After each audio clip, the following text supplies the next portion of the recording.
Hey you, welcome to my podcast. Do you like amebo, unsolicited advice, and very unconventional opinions about Christianity, mental health, and psychology? Then you're in the right place. It's Monday Morning Brand with Miss James H&M. Let's go! Hello, everyone. This is Philemon H&M, Messi James' husband. I'll be speaking on her behalf today because she's a bit under the weather, and it's a pleasure to have you here on the Monday Morning Rant. So today's episode is actually speaking on the bounce back culture, and I believe this is a fundamental adult skill that nobody has taught us so far. So I'll be speaking on a few points, and just bear with me because this is actually the first time I'm doing this. So the first point I'm speaking on is actually the bounce back culture in relation to relationships. And this is actually quite important because, well, in everyday life, everyone needs love. Everybody has to find love. And with finding love, sometimes you also find breakfast with that, right? So it's quite important to not let that weigh you down. Not everyone has actually encountered heartbreaks, serious heartbreaks. I personally have had my own share of that in the past. And one thing I can say is if I was taught soon enough, right, to have a bounce back culture where it does not weigh you down, it does not define who you are, I believe I would have been a better person or human being, right? And I would just like to say, reading from this verse of the Bible, Psalm 34, verse 18, it says, "The Lord is close to the brokenhearted." So this sounds a bit cliche, but it's actually quite important to know that God does not rush your healing. And it's also important for you to know that you don't build a home in your heart. Because if you sit on it and dwell on it, it now defines you and affects other areas of your life. Can affect your work, your job, your output, which will cause you to lose focus. And for some people, you actually lose your job, you lose your friends because of heartbreak from a relationship. So the bounce back from that will actually help you and aid you, move on better with life, know what you did wrong, reflect on it, and in a healthy way, get over it. Then speaking on the second point is career. So for most people and for young people, our identity is most times tied to our career. And majorly when you have a career you're so passionate about. For me personally, there was a period in my life where I was very passionate about, that whole conversation of they ask you what you do. Even before somebody asks you, you say, "I'm a consultant." And it now sounds like a very, very serious big job and you have to explain exactly what you do and you're working with government and it's so interesting. But what now happens when all that falls apart? Do you also fall apart because you've made it your life and your identity? You now have identity crisis. You fail to be able to explain what you do and who you are anymore.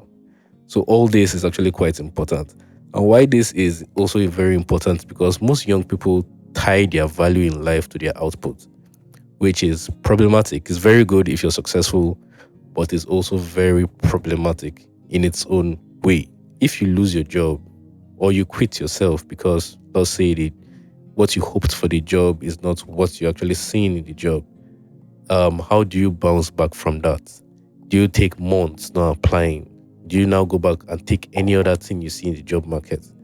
Do you take a step back, reevaluate, and tend to recreate something for yourself? So I'll give my own experience as an example. I For a period, like I mentioned, right, I was very interested in being a consultant. It's still something that I still hope to, get to, and actually got a very good job in that field. But now, like I mentioned, that opportunity came to a halt because I saw some things, even practically in the company I was working for, that did not just align with my personal values and the way I live my life. So I decided to call it quits.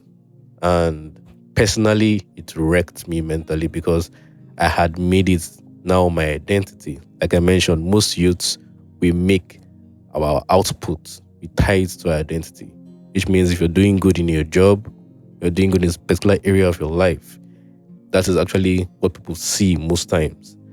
So I had to recover from that in the best way. And one thing I did was I took a step back, I reflected, and I decided okay, why not just, move away from this for now, but also build something for yourself. Now, this is my personal advice because I know for career, 9 to 5 works for some people, business works for some people. It's not always all cards go for every single person. Yeah. So for me, I decided to, dip my hands in everything just to, know what works or what steps to take after this. And I did it also with God. I did not just, become very emotional about it and either go and start applying for various jobs or just take anything. I took my time, I prayed, and right now I can say, yes, it was actually a good choice for me to do that. So this is actually a very important point for most young individuals because we tie our identities more to career than actually to relationships. So this is very important.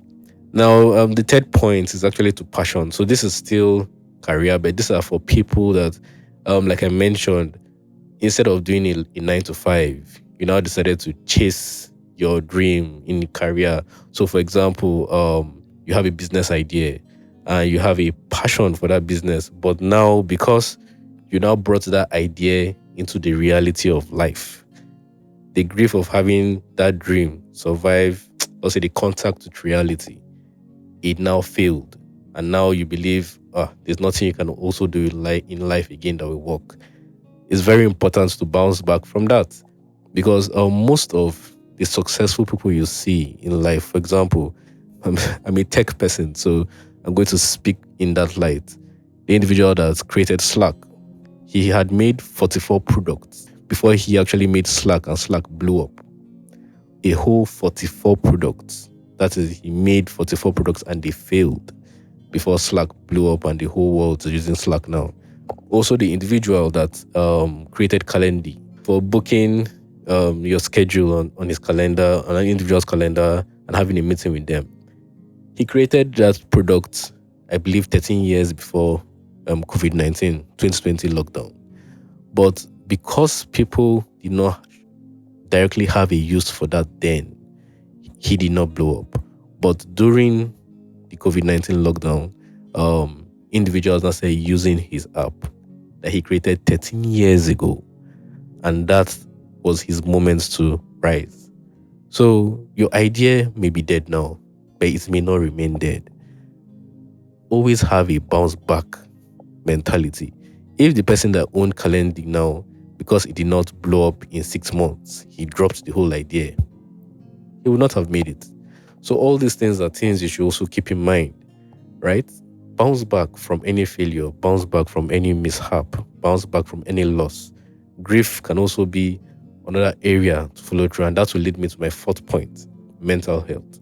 So depression is something that targets most young people because we pressure ourselves continuously in life. The aspect of, pressuring yourself and things go wrong and you now have to rethink a lot of things is be a bit light and easy on yourself. Every version of you that has ghosted people for months, you should know that you should bounce back from this, right? If you keep on ghosting people, is one thing I've learned. I'm an introvert. I know most people know this, but I've learned to build a community for myself, even as an introvert, because it's quite important.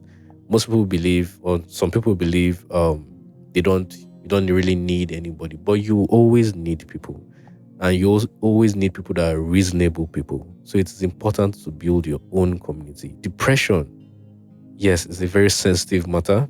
People are depressed for different reasons, but it's always good to bounce back. Have that mentality of nothing should keep you down for so long, whether it is job loss, financial mishaps, or you're just depressed. You had a child. It has been a lot.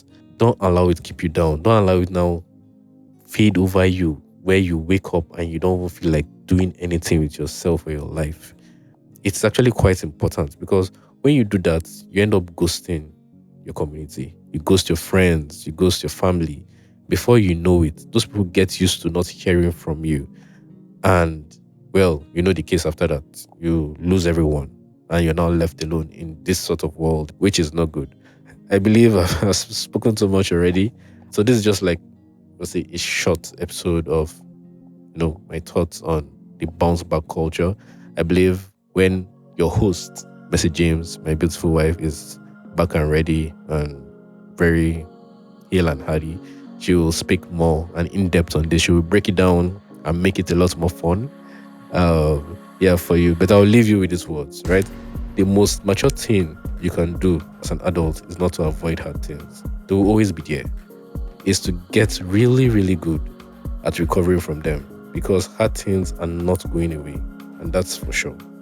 But your response to them, that's the one thing we can control. So not letting it weigh you down and make it your life profile, your portrait.